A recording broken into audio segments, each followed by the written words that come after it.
If you want to fix this problem on Instagram, the first step, click settings here and click apps and notifications. Click apps,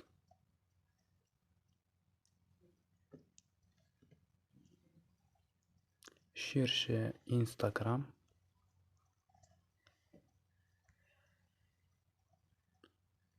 and click storage.